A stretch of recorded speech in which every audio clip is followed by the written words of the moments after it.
Hello, I'm Eric Ford, Director of Content Partnership at VPR and Vermont PBS. We want to thank you so much for being here for the sneak preview of the independent lens film Missing in Brooks County. We're excited that the film's editor and producer, Jacob Bricca, could join us tonight from his home in Tucson, Arizona, and we hope that you will also join the conversation as well. If you have any questions or comments you'd like to share, please type them into the chat box on the right side of your screen. Please join me in welcoming Jacob. He's an award-winning film editor who has worked on over a dozen features, including Lost in La Mancha for IFC Films and the 2016 Sundance Award winner, The Bad Kids.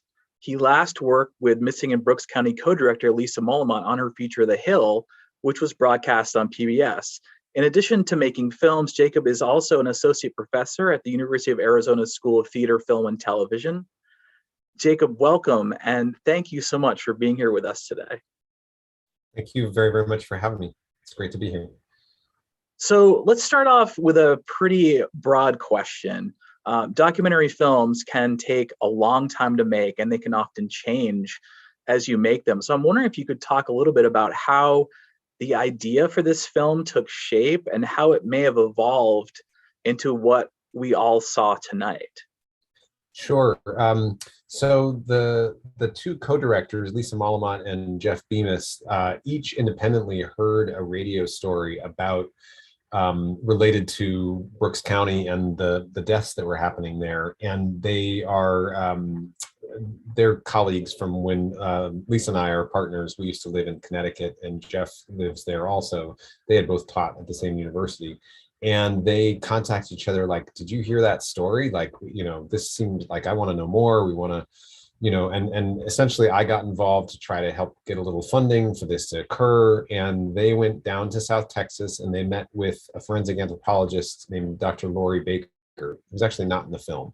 And they went and she showed them her work and, around some of these sites. And then they said, so where's the border? And she said, oh, the border's nowhere near here. It's way south of here. It's like 70, 80 miles south. And they were intrigued and like, well, how does that happen? And that was kind of the genesis of the film, this idea that something like this was occurring so far from the border, and why was that? And things evolved so that Dr. Lori Baker turned out to not be in the film. She was incredibly helpful and is doing wonderful work. But this film clearly centers around a different forensic anthropologist. But that was the origin of the film. And as they went 16 different times for a week to 2 weeks each over the course of a little over 4 years in order to make this film, and sort of started learning more and more about the very complex issues at stake and about some of what you see depicted in the film. And now that the film is coming out and people are just hearing about the story, is there anything about the story, the characters that we see, that has changed, or anything new that you could tell us that you may know? And is there any news at all about Homero or what's been happening there?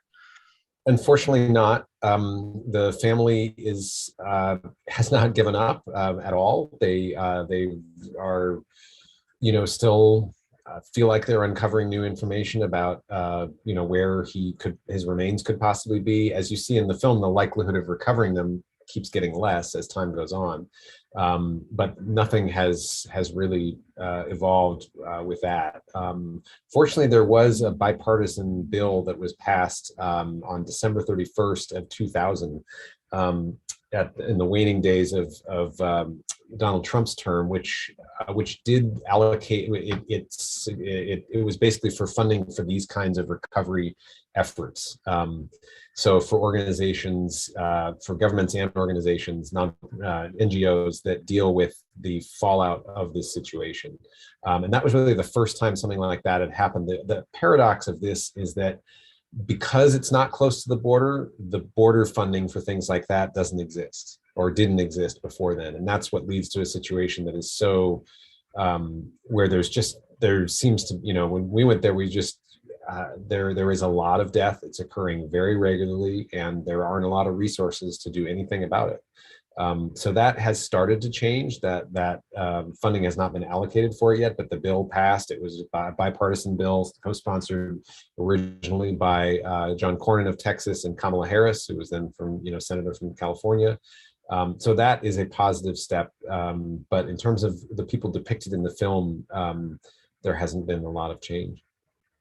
We're here in Vermont, which is, physically very removed from the location in the film. And so I think that's one of the things maybe you could just talk a little bit more about is what you were just touching on, the location of this checkpoint in Brooks County, how it's not close to the border. Obviously, this is a big factor about what's been causing, these issues.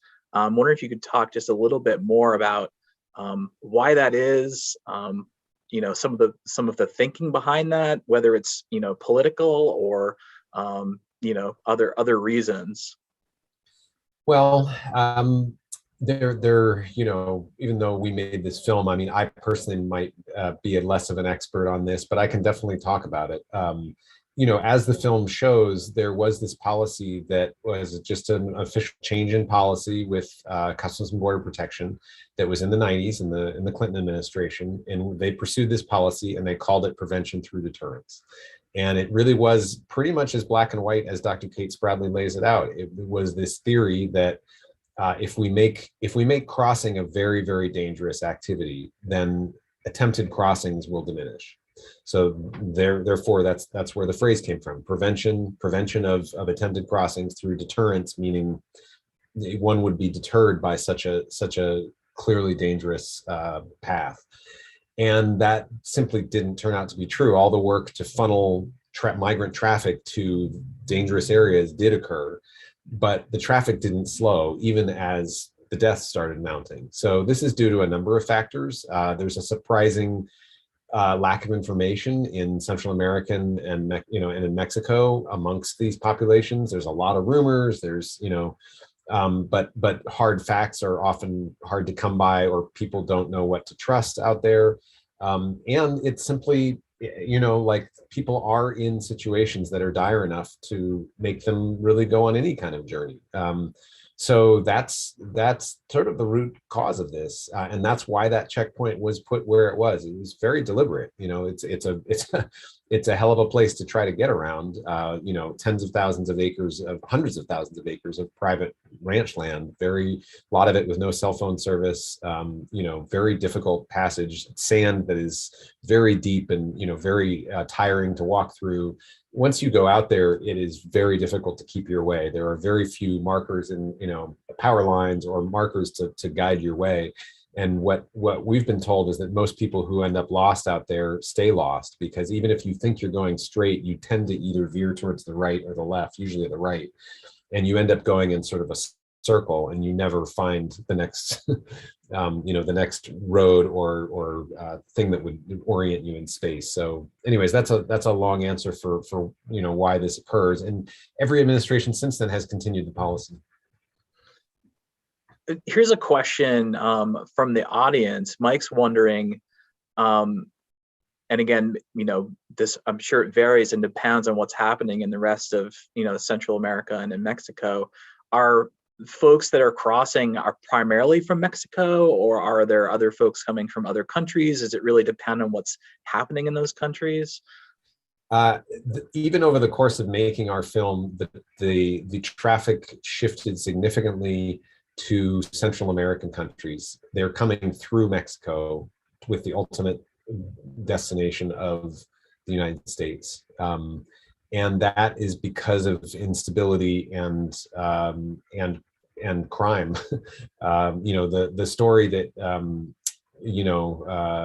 that you have here is actually kind of an unusual one. There's one in the full version of the film. So this is a sort of the shortened version, where you see a man get picked up and he tells a story to the Border Patrol. Actually, he's a sheriff's deputy who arrests him, and they have a chat, and he says, yeah, and I actually had plenty of money. I had a really good life back in Mexico. But I had I had I owned my own business. It was a hamburger and tacos and taco stand. And one day these these men came up to me, and they essentially like took over my business. They, it was organized crime. Not only that, but he couldn't get work anywhere in town. So his livelihood completely dried up. He wasn't even resisting this, and yet they saw him as a threat somehow. And he spent about a year like this and just started to get desperate. He's got 2 kids. He's got to pay for stuff for their school. And he's a young, like 24, 25-year-old. He happens to be from Mexico. But that kind of scenario is happening a lot in Guatemala and El Salvador. Still Mexico, and a little bit of traffic from other nationals from other places. But so big increase in people from Central America with deteriorating situations there, and a lot of people with really, really horrible violence that has been done to them and threatened against them, who are coming in one way or another trying to seek asylum. One thing that we see in the film is that this is a complex issue, much more complex than it's often even time for in a news bite, right? As we hear about what's happening with migrants and undocumented folks coming here. One thing that we see pretty specifically is just the different feelings, whether it's politicized or even rhetoric that takes place in the film. You've got the rancher who won't allow water on his property. You've got the volunteers that are helping the Border Patrol. People are being referred to as illegals or illegal aliens versus undocumented or migrants. So there's a lot at play, a lot of behind there about, the reasons why or why not people are trying to come here. And one thing that I found really interesting, and something that I picked up in reading more about the film, was the Border Patrol agents, the officers, the sheriffs that are here in this county trying to just deal with what's actually happening on a day-to-day basis. And in discussion about this film, you talked about, or people that you worked with on this film talked about how your impressions of law enforcement and Border Patrol agents changed as you made the film. And I think I noticed that myself as I picked up on just facial expressions and the people living day in and day out trying to deal with the situation. I wonder if you could talk a little bit more about how your impressions changed, or the folks making the film changed over time as you dove into this story. Well, people in general were very generous and very open with us about their stories. All the people we followed, the families, the Border Patrol agents, the sheriff's deputies, the human rights workers, in general, we found that when we showed up, and I say we, and I mean Jeff Bemis and Lisa Malamat, so we can talk about who played what roles, but I was one of the producers, meaning I helped find the funding, and there's a lot of behind the scenes stuff that happens that makes documentaries go. And then I was the editor.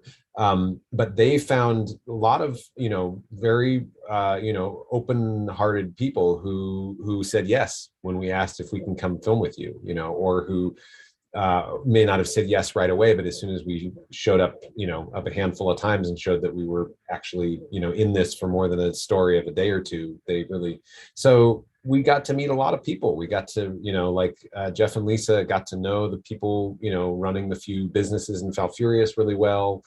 And in general, I think there are stereotyped visions of what Border Patrol does, for instance, and who those people are.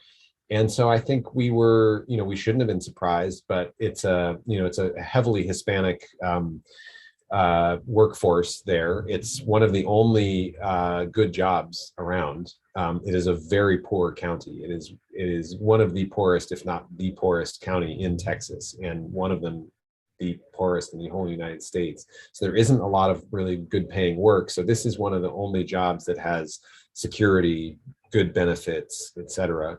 And I think one thing that we tried to convey was what we found, which was the sort of ripples of effects that this policy and this situation creates for the human experience of lots and lots and lots of people. So you see it in the Border Patrol agent who just says very, candidly, we don't call them people anymore, we call them bodies. Because if you call them people, it just starts getting to you. And there's stuff we didn't put in the film because at his request, he didn't want it there, but he talked about, yes, I see ghosts. Essentially he was telling us, I have PTSD.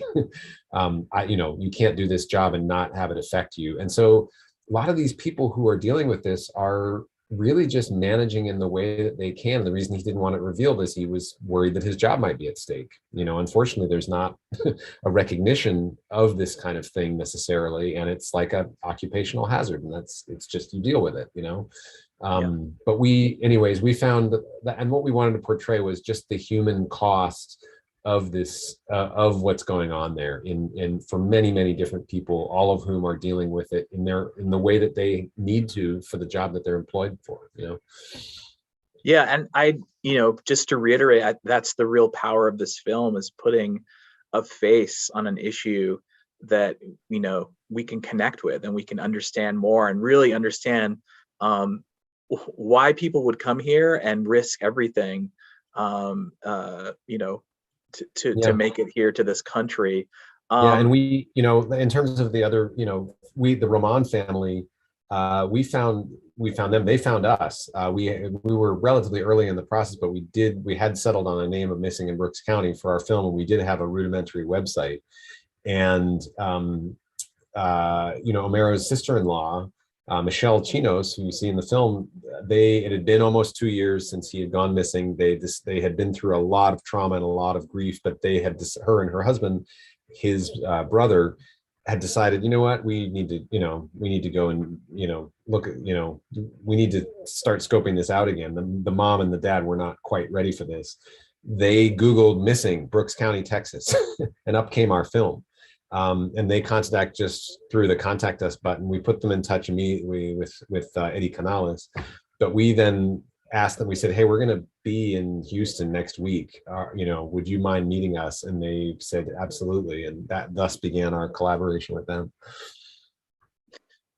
One of the aspects of the film that I found so fascinating was the postmortem work that students were doing. And so I'm just wondering if you could talk a little bit more about that process. I found it so fascinating. Obviously, you've got a lot of different things going on in this film. Were there any flaws, in this system? I mean, I think they spoke a little bit about, just kind of the frustration in general of records keeping and that sort of thing, and like how might some of these flaws be addressed moving forward? Again, like I don't mean to put you as the content. No, I'm happy to talk about it. Texas operates with a justice of the peace system, which is a highly decentralized system with officers. Actually, the woman who you see they're recovering Juan's body, and there's a woman who's in the truck, who says to the officer, he's the one who says, I don't have many, I've only got one body bag left. I've been using them. And she says, I don't know if this is the kid that we've been looking for or not. And then she's standing there with a clipboard. That's the justice of the peace for that particular area. It's a job that pays very little. And in fact, what we found is that a lot of the justice of the peace, they're just not paid enough. They don't actually know the letter of the law. I mean, they're supposed to, but prior to 2013, there were even much worse things going on. There were literally mass graves. Like what was being done with people who were found was they were giving them to a funeral home, paying them a very small amount of money. And the funeral home was without doing nobody was doing any ID, nobody was taking any DNA, which is actually required by law. And these bodies were literally being dumped in mass graves. A story came out in The Guardian from the newspaper in the UK, which made a big splash. That practice ceased, but it's still a very versus Arizona, for instance, which has a very well organized system where the medical examiner in Pima County, their offices are right next to this group that is a group like Dr. Kate Spradley's. They coordinate all the time. The recovery rate here in Arizona is actually very high. It's somewhere in the 60 to 70% range that someone who perishes their identity is eventually found. Whereas in Texas, it's below 20%.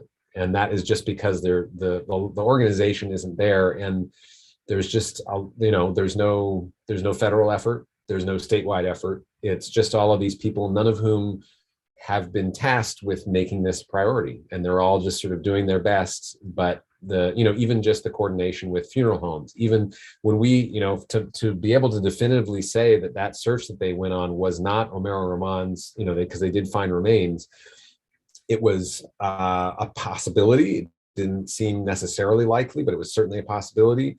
It took months and months and months and months and months. We, as just independent people trying to make our film, we ended up paying money for a private lab to do the work that we thought should have been just done as a matter of course, So it's sort of like everywhere you look, as Kate says, there's a lot of dysfunction, and it's just a system that is incredibly decentralized, and there has not been any broad recognition of the problem broad enough to make an initiative that says that we need better record keeping, we need coordinated record keeping, we need coordination with the FBI and their databases. There's still lots of bureaucratic hangups that keep certain information being shared, all these kinds of things. I suppose that you would say this is really the goal of your film, is to bring awareness and to try to help people understand what's really happening there. And I would ask you that, just to expand upon that, what is your hope for this film? Obviously it's premiering on PBS. Hopefully folks will see it. What other things do you have planned to around this film? Well, our first goal, sort of impact-wise, was to. We had high hopes. We wanted whoever was the president of the United States to see this film. We wanted elected officials up and down the aisle, from every aisle, to watch it, and that has been difficult to make happen. It's interesting because what you do, you get a lot of cooperation from lower level staffers on both sides of the aisle. And then things tend to disappear, especially on the Republican side. And we've even heard from staffers who say, wow, I love this. I don't really want to stick my neck out for this because I don't think, basically they don't think that it will reflect well on them in the current political climate, even if they personally think it's important. But we have, there's a representative, Sylvia Garcia, from the 29th district in Houston, who is a moderate Democrat, who has promised that she wants to do a congressional screening. So we don't know when this will take place, but this will be shown in a in-person screening in the halls of Congress sometime in the next few months. So we're very, very happy about that. And we've done a lot of work in outreach in Texas. Lisa and Jeff went on a old-fashioned just city-to-city tour, a Texas tour. You can see some pictures of it on our website if you want. For about 2 weeks in August, which was a crazy time pandemic-wise to be doing this, but they went and did it. And we literally set up, we had screenings in city halls, we had screenings in libraries. We set up our own screen with our own projection system in parking lots. And we had a fair amount of local press. We had people come out who were clearly from all political stripes. And it was a really, gratifying experience to have, people watch this and clearly be affected by it in one way or another. That was our goal. And so it's getting out in many different ways. These kinds of screenings are part of them. And we feel like it's kind of one person at a time. It is a challenging and frustrating political environment because there doesn't seem to, in general, there is not a lot of political will to change the narrative, so to speak, and to really see this as a humanitarian issue as opposed to a security issue, which it has come to be, mainly in our view, based on what we saw and who the people were that we met and who the people were that were lost and who their families were, based largely on fear. We just don't think that statistically speaking, it is actually accurate that there are lots of very, very dangerous people showing up and coming. And in fact, you actually need a certain amount. It is also not really the poorest people who are coming, because you need a certain number of resources. You have to pay these people who are preying on, the coyotes are really, we don't focus on them, but they are, in general, they are very connected with organized crime. They don't really care about these people. They are definitely taking advantage of them, but you need a certain amount of money to pay one of these people, And that money doesn't come for the absolute, poorest people. It comes from people like the guy that we met, who you can see if you watch the full length version, which starts streaming on January 31st, who had his own business, who, he heard about this way of doing it, and he knew people who had crossed before and was going to go ahead and try. I mean, let's talk about policy change. And, I'm sure just because you've been close to this for many years, you have thoughts. We're talking, all sorts of things at play here. We've got international relations, we've got the coyotes, we've got organized crime, we've got location of border checkpoints, you've got not enough resources to handle the, like on the ground, what's happening. What kind of policy changes, top level, don't need to dive in too much, do you think could really, help this situation immediately? Well, there is a number that is, that the Office of the Executive gets to decide upon, I believe, every year for the number of refugees that will be let into the country. That diminished greatly under President Trump, and that has been expanded back somewhat by President Biden. There's a documentary that I'm forgetting the name that I saw recently about the refugee settlement process, and it is an incredible process. And you will find some of the most patriotic Americans, refugees, who also run. It's a lot of a lot of people who were refugees themselves who run these programs, who try to get employment for these people. It is a very onerous process to become a refugee. Anyways. That, and it's extremely well, security wise, you have to go through an incredible amount of work and background checks and such to be a refugee. That process is kind of broken, and it's been intentionally broken by Trump. This is not something that's dangerous in our view, again, just based on people who showed up and started looking around. So that number can be increased. The policies around, like the Remain in Mexico policy, you ask anyone who is a humanitarian or anyone involved in legal aid, it is a real disaster. It doesn't help. It doesn't help us from security point of view. It makes people's lives miserable there. It subjects them to lots of being preyed upon by more organized crime.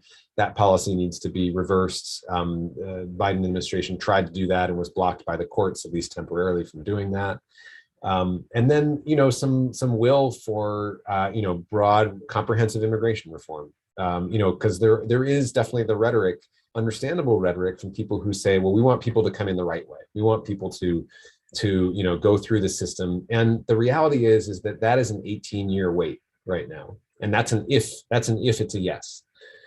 That's 18 years that Omer Rahman would decide until he could see his family again legally, to, beyond a few days of a visit or something. That is, I think it's an unreasonable, that's where we're at in terms of, the fact is that our economy is very, the places that are booming economy wise are Texas. That there is an incredible amount of undocumented labor that is making that happen. That could, that labor could be documented. That labor this could be a much more organized situation where, so essentially like that coming in the front door would be a viable option. That would be a step in the right direction, and a rational humanitarian, not leaving aside security by any means, but a rational look at this, and not one that is, there are people in Arizona here who say that there's they want to close down the borders because there's an invasion. And I don't know, we just don't see it. It's based on fear, and that's what I think we somehow need to get beyond. Well, we are unfortunately out of time for this evening. I know there's a lot more that we could dive into, and I want to thank everyone for joining us. Missing in Brooks County will premiere on Independent Lens on Monday, January 31st at 10 p.m. on Vermont PBS, and it will also be available to stream through the Vermont PBS app. So if you were moved by what you saw tonight and you want to let other folks know, you'll be able to watch it in just next week, the beginning of next week. This conversation will also be archived on the Vermont PBS YouTube page.